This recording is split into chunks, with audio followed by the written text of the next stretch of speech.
he was a good-looking guy, and he was called the Casanova Killer by some people. So women thought he was cute. He was attracted to a certain type of woman, attractive. He met her at a bar in Gibsonton, which was sort of Carney Town, and he worked for Carney's at one point.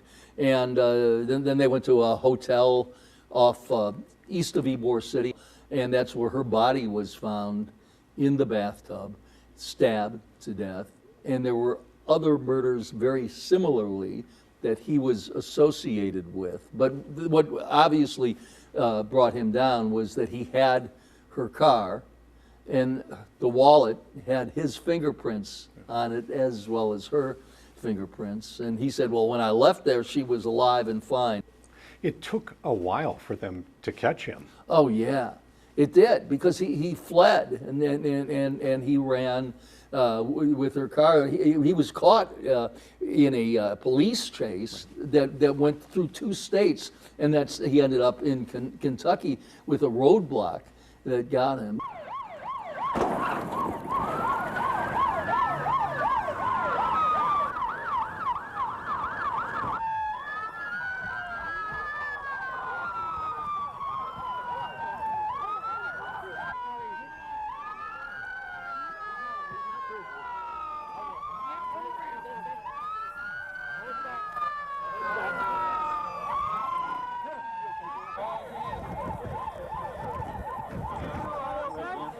You okay? Everybody's all right.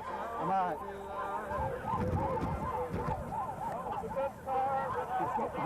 Get up, let him cross. Back here if you want me to transfer. Mr. Rogers, where have you been, sir?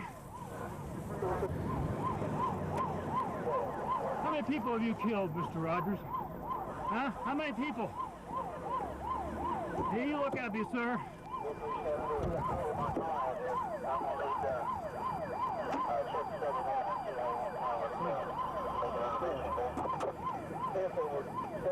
There is no question that he murdered Tina Marie Cribbs. And I've seen both the electric chair and lethal injection. Now, the electric chair was macabre. I've got to say that really maybe crossed the line in decency.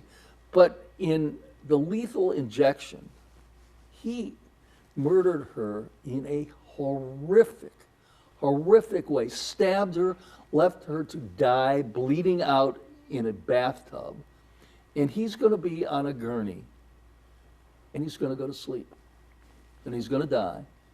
But it doesn't seem to comport with the violence that he caused the family members. They die every single day. I wonder, while he was doing this, was she screaming for me? Was she asking me to help? There are questions about why it does take so long, but there are built-in appeals in there to make sure that innocent people aren't being sent to their death. And that's the important part, because there have been mistakes. Let's think about this. 1995, here we are, 2025. That, justice delayed is not always served. When somebody is put to death by lethal injection in this state, can you walk us through that process? Exactly. What happens is there's witnesses mandated by law. You've got to have someone from the newspapers, TV stations. There's got to be journalists to make sure things go smoothly, because we've had some problems. There are oftentimes law enforcement, like the people who were involved in it, and then family members are invited. And you're in a room that has chairs similar to this, and maybe 4 rows deep. And what will happen with a lethal injection, there's a curtain, and then the curtain opens up. The condemned person is on a gurney, lying there that you can see, and then the warden is on the phone with the governor to see if there's any last-minute reprieve from the governor. And when the governor says, go ahead, the warden nods his head. They ask the inmate if he or she has any last words. Sometimes they do, sometimes they don't. and then the poison goes into the condemned person's arm. It takes about 10 minutes or so, and then a state doctor comes in, examines the person, and then nods and says that he's dead. Did it change you in watching someone put to death? You know, I thought it would, because I had talked to some people here who had seen it beforehand, and it did. The truth is, and I was nervous, particularly on the first one, which was an electrocution. I was very nervous about it. I was not as upset as I thought I would be. Maybe there's something hard in my heart. It didn't change me. I was surprised. It's the surviving members.